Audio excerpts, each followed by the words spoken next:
जिस मंडी से किसानों की रोजी चलती थी, आज वहां सन्नाटा क्यों है? मंडी के भीतर वीरानी और बाहर खुलेआम व्यापार कैसे? क्या एक अधिकारी की मिलीभगत ने पूरी मंडी व्यवस्था को खोखला कर दिया है? करेरा से इस वक्त एक ऐसी तस्वीर सामने आई है जो न सिर्फ किसानों को बल्कि शासन प्रशासन को भी सोचने पर मजबूर कर रही है।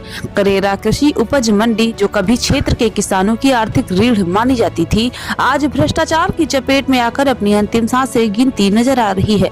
स्थिति ये है कि मंडी परिसर में एक भी व्यापारी व्यापार करने नहीं पहुंच रहा।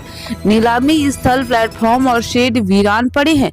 लेकिन हैरानी की बात यह है कि मंडी के बाहर मुख्य सड़कों और गलियों में खुलेआम व्यापार फल फूल रहा है। किसानों का आरोप है कि करेरा में लंबे समय से जमे मंडी सचिव विजय मीणा व्यापारियों से मिले हुए हैं। व्यापारियों से सीधा कमीशन मंडी सचिव तक पहुंचता है। इसी कारण व्यापारी मंडी के भीतर आने से बचते हैं। सबसे गंभीर आरोप ये है कि मंडी प्रांगण में किसानों के लिए बनी सरकारी कैंटीन और तुलावटियों के विश्राम गृह सब्जी व्यापारियों को किराए पर दे दिए गए हैं। आरोप है कि इनका किराया सरकारी खाते में नहीं बल्कि सीधे मंडी सचिव की जेब में जा रहा है, जबकि कृषि उपज मंडी अधिनियम स्पष्ट कहता है कि व्यापार मंडी परिसर में हो, नीलामी पारदर्शी हो और किसानों को मूलभूत सुविधाएं मिले। लेकिन करेरा मंडी में इन नियमों की खुलेआम धज्जियां उड़ाई जा रही हैं। सवाल ये है कि क्या मंडी सचिव को उच्च अधिकारियों का संरक्षण प्राप्त है? क्या जानबूझकर मंडी को निष्क्रिय किया जा रहा है?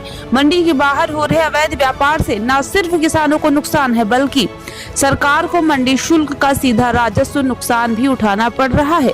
इतने गंभीर आरोपों के बावजूद अब तक न कोई जांच, न कोई कार्रवाई। प्रशासन की ये चुप्पी कई संदेहों को जन्म देती है। करेरा के किसानों की स्पष्ट मांग है, मंडी सचिव विजय मीणा की उच्च स्तरीय जांच हो, मंडी परिसर में व्यापार अनिवार्य किया जाए और दोषियों पर कठोर कार्रवाई हो। अब बड़ा सवाल यही है, क्या करेरा कृषि उपज मंडी भ्रष्टाचार की भेंट चढ़ा दी जाएगी या फिर प्रशासन समय रहते हस्तक्षेप कर किसानों को न्याय दिलाएगा?